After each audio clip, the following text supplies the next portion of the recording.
A massive fire is burning in the Amazon rainforest. And guess what? It's Trump's fault. Bernie Sanders wants to fix the problems that journalists are having, and the journalists are thrilled. Let's face it, there is no friend to a journalist like communists. Joe Biden has no idea where he is, and it's costing him in the polls. And Ilhan Omar may not be the moral role model that she has led us to be. What a shock. Things are getting a little bit hot. This is Gene, and you're listening to Dumbasses Talking Politics. I just realized something. I really get nervous when I do these podcasts. I'm not talking in front of anyone. I've gotten really much better at it, but I get actually really nervous. And so just before I started this podcast, I actually dropped my notes, and I didn't know how to, I had to reorganize them. I started again. I actually had to restart this thing a couple of times. Well, hey, for the three people that are going to listen to this podcast the next couple of days, I'm sorry, but now you know. I also, some awesome things this weekend, and I need to talk about this, is the great American institution, the institution that makes America, that proves that America is the greatest country in the world, the fantasy football draft. I really am going to have a podcast about that, because I was feeling patriotic as all hell when I was doing that fantasy draft, and I've got an absolute crap team. So, I don't know what's going to happen. We'll see. Maybe I've been in this fantasy draft for, 10 years. I have yet to win. Well, I'm like the Dodgers right now. But anyway, let's get to the news of the week. There's a large fire in the Amazon rainforest in Brazil. Though the reports are kind of mixed, no one knows how the fire started, how long the fire has been burning, or how much it has actually burned.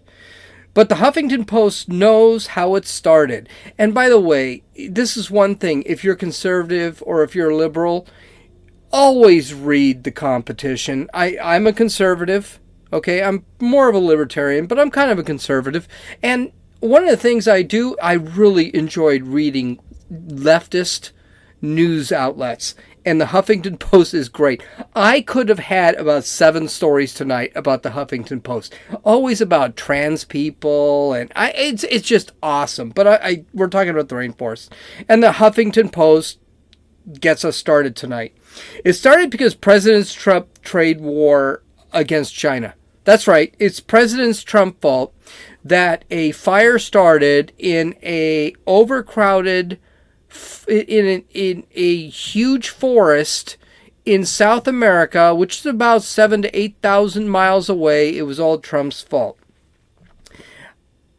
And I know what you're thinking. How is it his fault? And what does China have to do with this? Did Air Force One dump gas on the rainforest and Trump lit a match while nothing like that. Okay, here we go. Just listen to this. One of the areas that the trade war is affecting between the United States and China is agriculture, specifically soybeans. China is a huge importer of soybeans. They absolutely love them. And they are a huge importer of U.S. soybeans. China, because of the tariffs, stopped importing as many soybeans. I know, you've got to be thinking to yourself, my God, this is all about beans? I know, I agree with you. Well, this is where Brazil comes into play. Brazil's right-wing president, I'm going to really butcher this because I don't have my Rosetta Stone subscription up to date and my Spanish is terrible, is Jair Bolsonaro. He's a right-wing president, and I think he's very right-wing. Wanted to take on the soybean market from the United States and tried to fill the orders for China so he could start sending. And their soybean trade went up 27%. That's huge. That's actually quite a bit. A third of their agricultural production went actually up. But they had some problems meeting demand due to the lack of room to grow soybeans. And they just didn't have enough field area to grow as many soybeans as China wanted, because for some reason China, I don't know what they do with these soybeans, but China needed a lot of soybeans. Bolsonaro, annoyed with this global warming thing. By the way, you already know I believe in global warming, so don't give me crap here.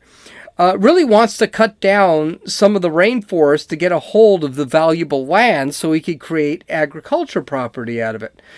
Especially for the new soybean market, he thought it would be very necessary. Bolsonaro has promised to cut down 2 million acres of the rainforest and has even lovingly called himself Captain Chainsaw. Apparently, this is not a guy who really... He kind of scares me. He's like the Filipino president. He's apparently a little bit out there. But you got to remember, the leftists that were running the government of Brazil for the last 15 years, all are in prison right now for corruption. So, needless to say, you're not going to see a lot of leftists in the Brazilian government anymore. Now we get into a little bit of speculation by the Huffington Post. It could be right, could be wrong, but it's never been verified, which, by the way, that's what they do at the Huffington Post, so what a shock. The report is that it's possible that Bolsonaro ordered the burning down of the rainforest to make room for more agricultural plots. They suspect that the fire went out of control, and right now it's burned about 3 million acres. Now, the tree huggers over at the Huffington Post pointed out that the forest hosts 3 million different kinds of species of animals, which you know what? Every time I watch a thing about South America, all those animals want to kill you, so, okay, let them, whatever. I don't need the piranha in my life, or the three-toed sloth is kind of cool. But the reality is, okay, that's great. And the rainforest is also responsible for sucking out millions of tons of carbon dioxide from the air per year and pumping in more of oxygen, which is what trees do.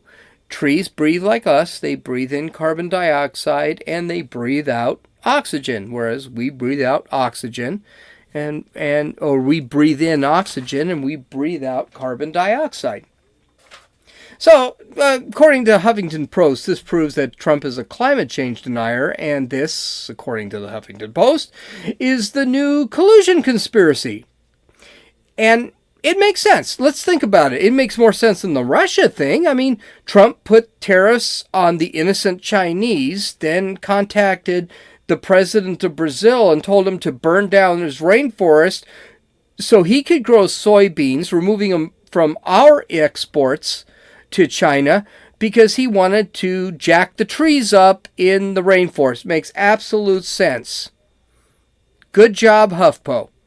No wonder you guys don't pay your, quote, journalists, end quote. Just a really awesome story. I love the Huffington Post. They're such an awesome source for these great stories. And by the way, here's something. I try and be positive about all this stuff. Every once in a while you hear me go off. You'll hear me flip out. But that's not my goal. My goal is to really make this kind of fun, be informative, hopefully start a debate. Maybe one of you'll give me a buzz and join me on the show. But the reality is this is fun. And I cannot just ignore the Huffington Post. And I could have had about 4 stories from them. They are so awesome. So let's go to the next one, which is from the Huffington Post. And they were slavering over this one. They absolutely love this one. And this was not just in the Huffington Post. It was also in the Daily Wire. It was on Drudge Report and other conservative outlets. But they didn't take it as loosely or seriously as the Huffington Post did. So they reported that the government should make an effort to take care of journalists in the news media. This came after reports that a conservative group has decided to go through old social media posts of leftist journalists and retweet them so people can say that see that a lot of these leftist journalists are nothing but racist, bad people. It's like Sarah Zhang of the New York Times. She's a terrible human being, hates men, hates white men, just a bad person. I was going to actually wait to bring this up, but I'm going to bring it up now. You know something? The left has been doing that for I don't know how long. Media Matters. Hello? Media Matters, that's all they do is search right-wing content to try and find anything in right-wing content for a right-wing journalist or a right-wing professor, someone who just loves conservatism. They look through Twitter, they find it, they throw it out there. They have no problem with it. There are tons of outlets, left-wing outlets, to do it. But here's the problem. You can't do it if you're a right-winger and you're trying to expose the left. This is going to be the new Civil War. The new Civil War is going to be virtual.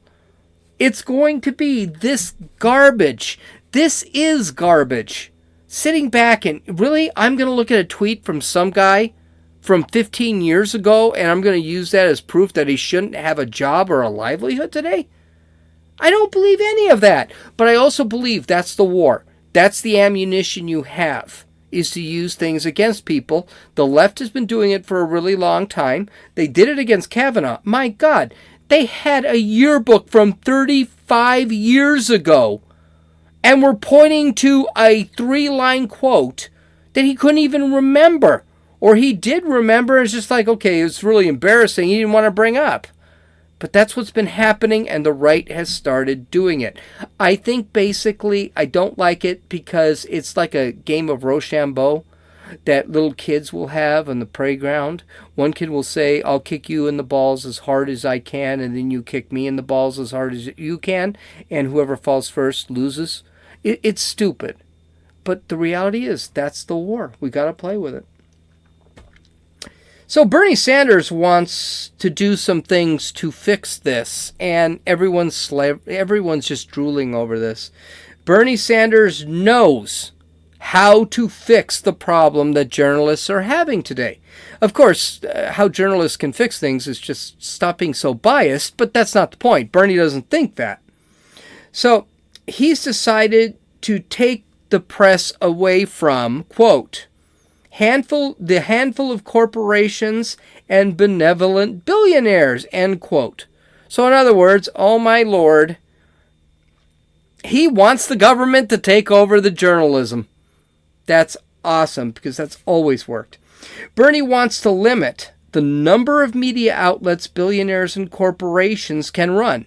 In other words, a corporation or an individual, a private citizen, cannot own more than one. Okay, but it gets better. He wants to put heavy regulation on news media outlets. Sounds kind of like censorship, just saying. And he wants to unionize journalists. And guess who unions typically endorse? Not to mention it kills the free market. But it's going to get better. Here it is. 60% of the news comes from social media. That's Twitter, YouTube, Facebook, Instagram, amongst others. There's so much out there. He wants government regulation on those too. All in the name of protecting journalists. Okay, first off, now I may go off a little bit, but I'm not angry about it. I just think it's so stupid, and hopefully people get smart about it. But first off, this is really, really, really, really, really scary stuff. I know several countries that actually did this, and some that still do this.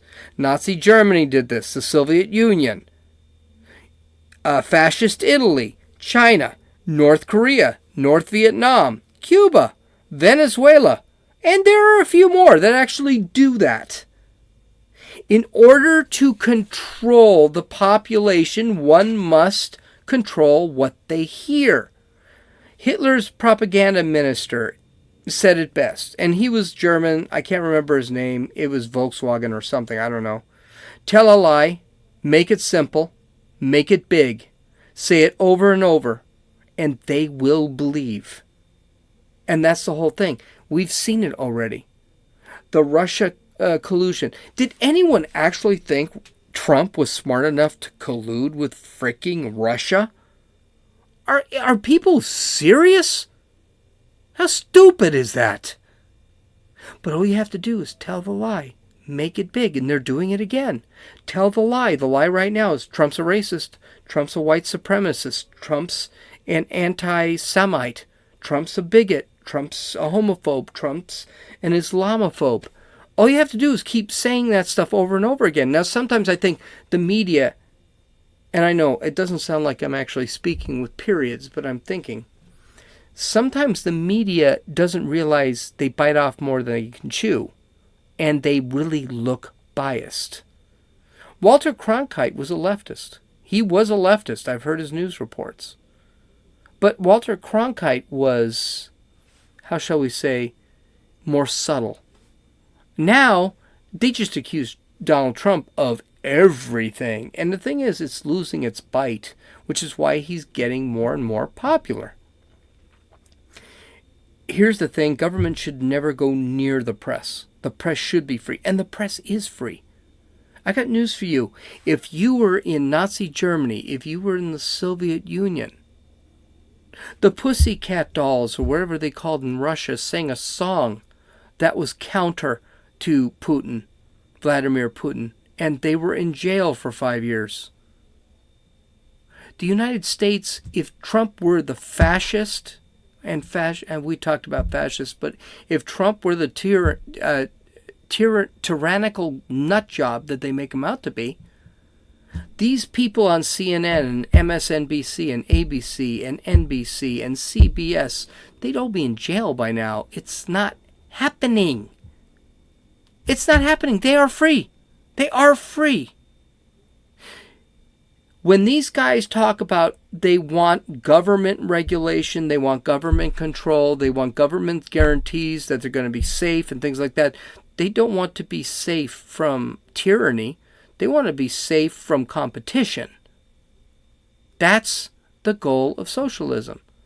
That's why companies like CNN, companies like Disney, companies like YouTube, companies like Google, they're all left-wing because they know if they get in on the ground floor, they're going to be safe when the revolution begins. And I've really gone off script here. Here's the thing. Government control of the press leads to censorship. Censorship leads to propaganda. Propaganda leads to tyranny over a submissive populace. Bernie needs to go away. He needs to stop talking. It ain't going to work for him. The next story, this is kind of fun. Joe Biden's done. Finito, kaput. He is finished.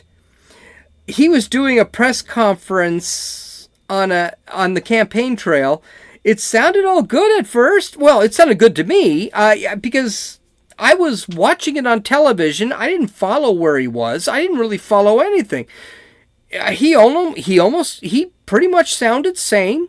So I was listening to it. Everything good to go. Yeah, okay, yeah, all right. Joe Biden, yeah. Sounds good. You're going to go up in the polls. Oh, this was so wrong. Okay, why don't you listen to this? I'm back. I've been here a number of times. Last time was, I think, all the way back in 2014, but I've been here before that. I love this place. So look, what's not to like about Vermont in terms of the beauty of it? What's not to like about Vermont? What a neat town. This is sort of a scenic, beautiful town. The mayor's been a good guy, and everybody's been really friendly. I like Keene a lot.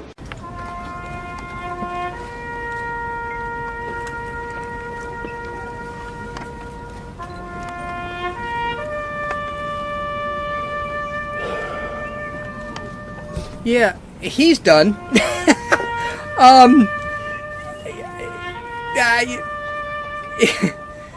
Well, he wasn't in Vermont. He was in New Hampshire. Oops. There's been a lot of talk about Biden not being able to handle being president. that he's too old, he's not motivated, he's just not there. Okay? Well, he sounds tired. He sounds old. He sounds incompetent. He sounds like he's not on the same page as anyone else. He sounds like he doesn't know what he believes in. Until now, none of this has hurt him in the polls. Absolutely none of this. He's been great. He's always been 10 to 15 points up. After the first debate, he lost maybe 2-3 points. Well, no, he lost 7 points. But he was still a good 12 points up. Well, that ended this week. Because the key word is until now.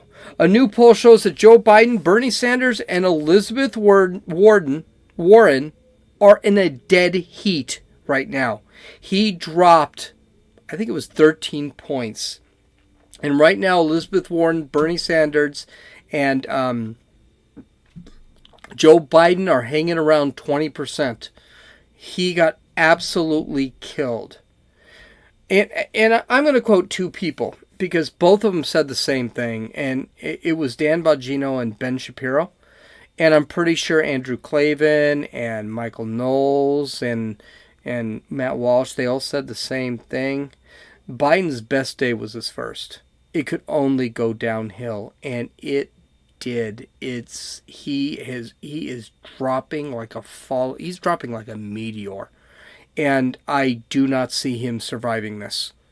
Kamala Harris. The thing is, I don't know who's gonna survive it.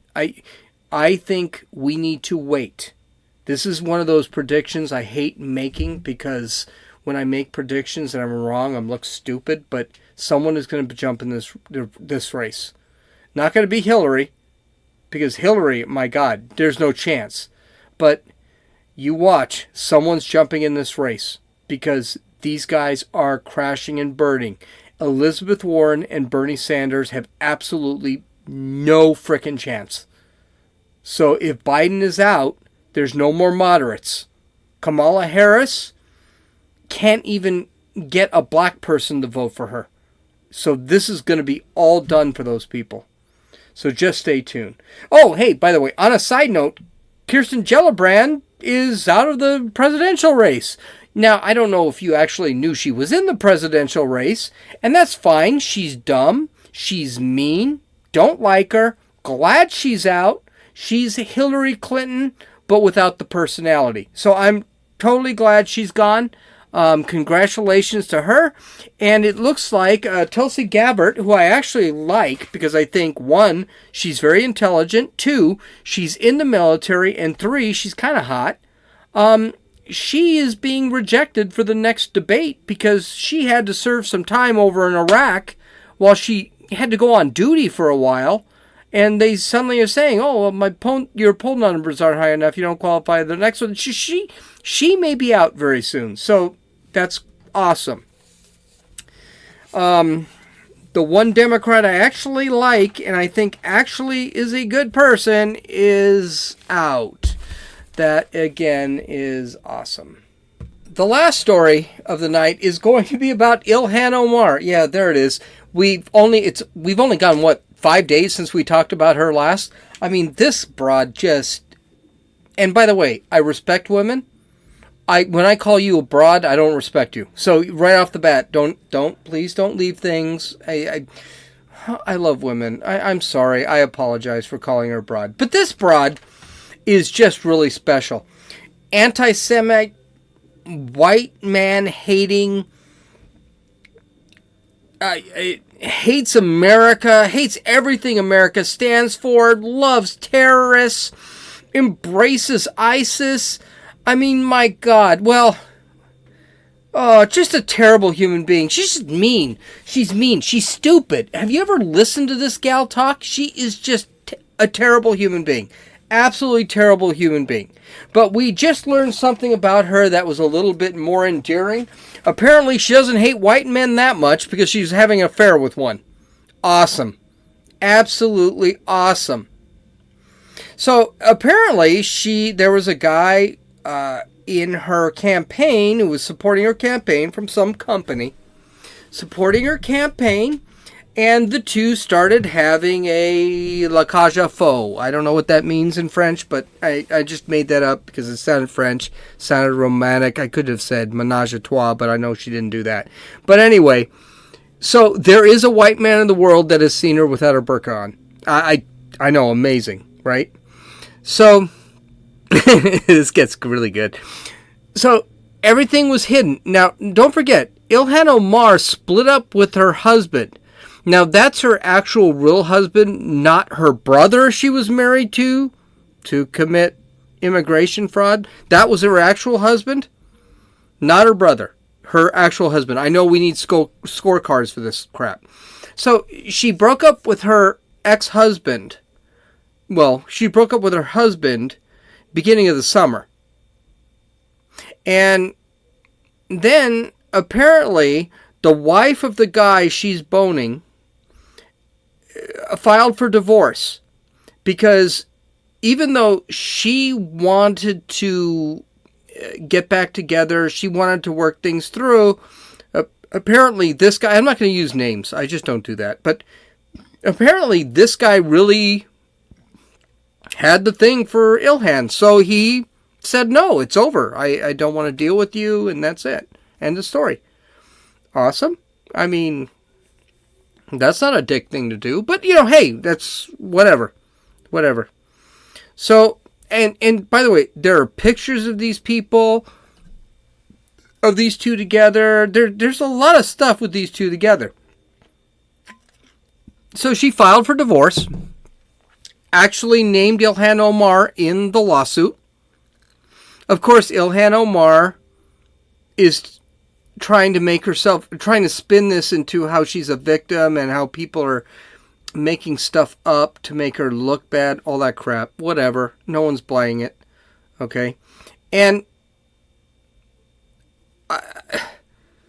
that's it. I mean, I guess she doesn't understand that when people file court papers because people are having affairs with someone else, they got to sign and say, under perjury of law, I could go to prison, blah, blah, blah. So this gal must have had some kind of proof, and if pictures say anything, and these pictures are innocent pictures, these two have, Ilhan Omar and her lover have actually been in California for dinner and things like this.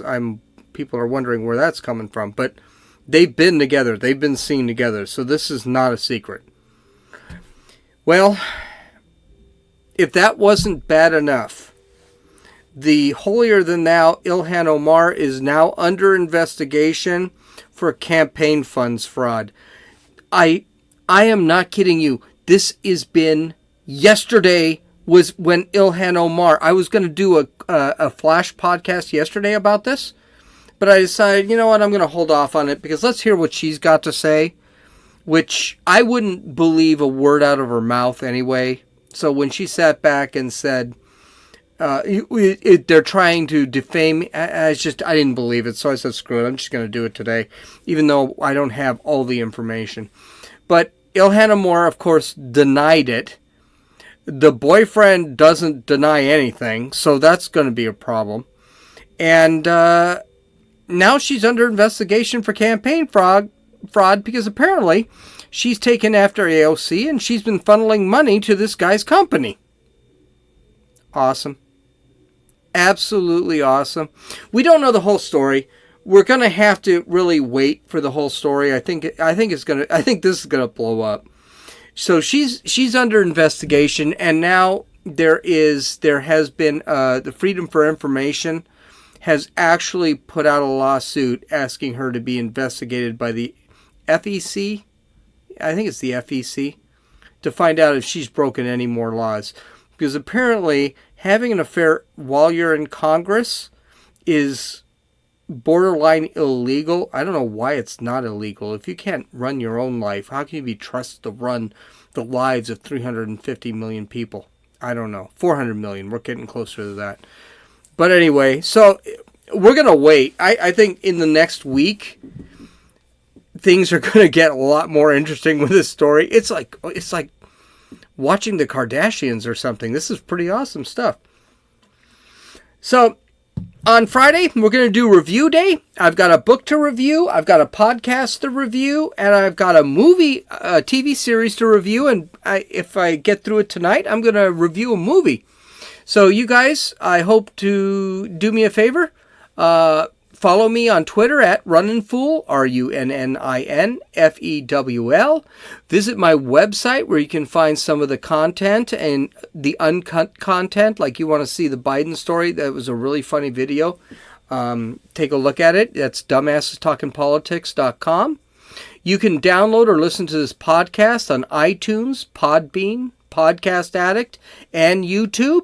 Go to the website to get the YouTube address. This is Gene, and you've listened to Dumbasses Talking Politics.